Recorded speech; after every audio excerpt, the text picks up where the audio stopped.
guys, I'm Kimberly from Fat Quarter Shop, and today we're going to talk about using our brand new sticky circles and show you how you can finish your cross stitch using the circle method that we're going to show you. So let's get started. So these are the supplies that you're going to need.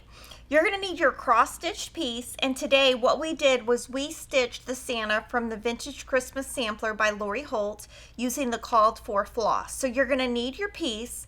Now our sticky circles we have right now are 2 5/8 inches wide. We are going to have some future sizes, so you can look forward to that. And we're going to use batting behind our piece on top of the sticky board.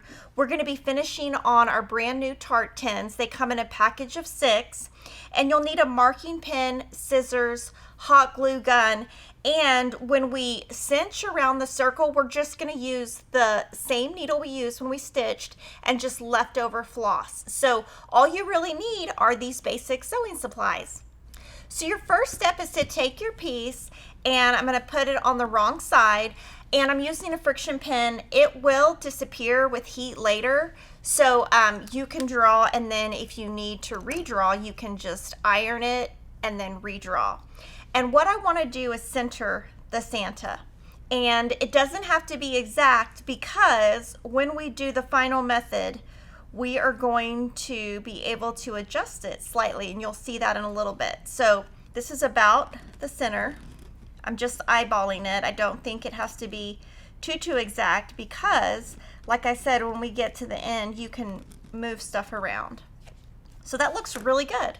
And what I'm going to do now is take my sticky board sticky circle and take off the little paper part, and that's the sticky side. Put it on your batting, and you want your batting to be nice and flat, so just kind of ease it in so you don't have any bumps.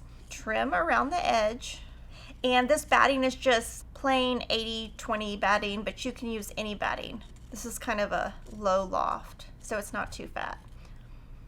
And then what you're going to do is we're going to be putting that here, drawing some stitches, and cinching it closed. But before we do that, what I want to do is have about 1 inch around the circle to work with. You're going to just eyeball it and cut about 1 inch away from that drawn circle. And you'll see in the next step, you just need enough to be able to put some running stitches in there. So now we're going to do our running stitch. So from here, we have cut a 48-inch piece of embroidery floss. You can use any color, and we're just using leftover floss from what we used to stitch this. Put your 2 strands together, join them, and you're going to have a loop on the left end, and you're going to thread your needle. We're using a size 26 because that's what we use with our project. You could also use a size 24 needle, which is a little bit fatter. So you can do it any way.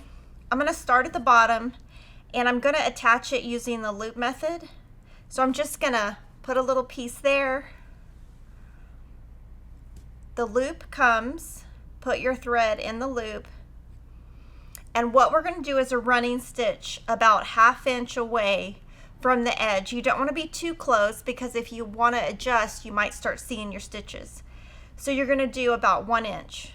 So like kind of a bigger stitch, and just kind of do this all the way around. So like I said, not too close to the circle, not too far away, and just make them consistent so that when you cinch it together, there's some consistency.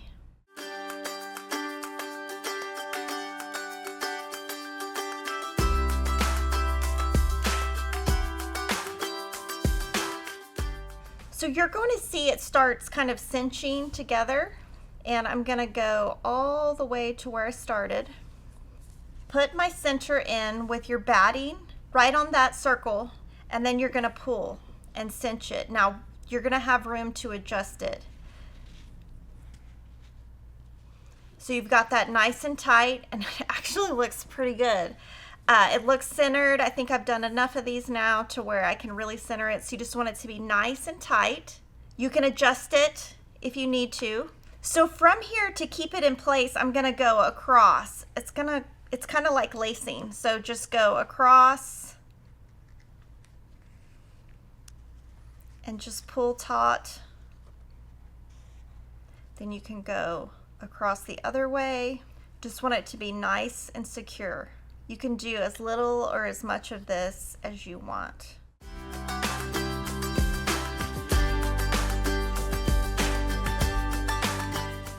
So from here, what you can do is just leave it just like this if you feel that it's secure enough. And you'll just do a little knot here and then cut that thread off. And then what you can do here is, if you feel like it's not secure enough, we can do some hot glue. So I can show you what to do with the hot glue. I actually prefer to not use hot glue, but I know some of you are going to want to use it. So from here, what you can do is, if you feel like it's not curved exactly, mine came out pretty good, and I think it came out good because my stitches were consistent across. But if it's not, what you can do is just use a hot glue gun and then put some glue in there and then just pull it, and that'll get it flatter for you. If you want to use hot glue, that's totally optional. So now I'm going to show you a couple of finishing options. We had the Tart tin ornaments made, and they come in a package of 6 at Fat Quarter Shop, and we thought they would be really cute all finished up. So if you want them to look like these, and these pieces are also from Lori Holt's vintage Christmas pattern, what you're going to do is hot glue your circle into your Tart tin. And what we have found works best is not to hot glue this part, but to hot glue here. And if you put the hot glue too close to the edge, it's going to gum up and you're going to see it. So what we found is, if you just put it in the center and just put your Santa where he's centered with their little cord right here. And then what I like to do is make sure it's nice and secure. And what you can do is put something heavy on it just to keep it weighed down. And you can see how cute these look. And these are just stitched with DMC, and the fabric we stitched on is 25 count oatmeal by Lori Holt. Another thing that's super cute is you can just take a mason jar, and we had these fit a mason jar exactly.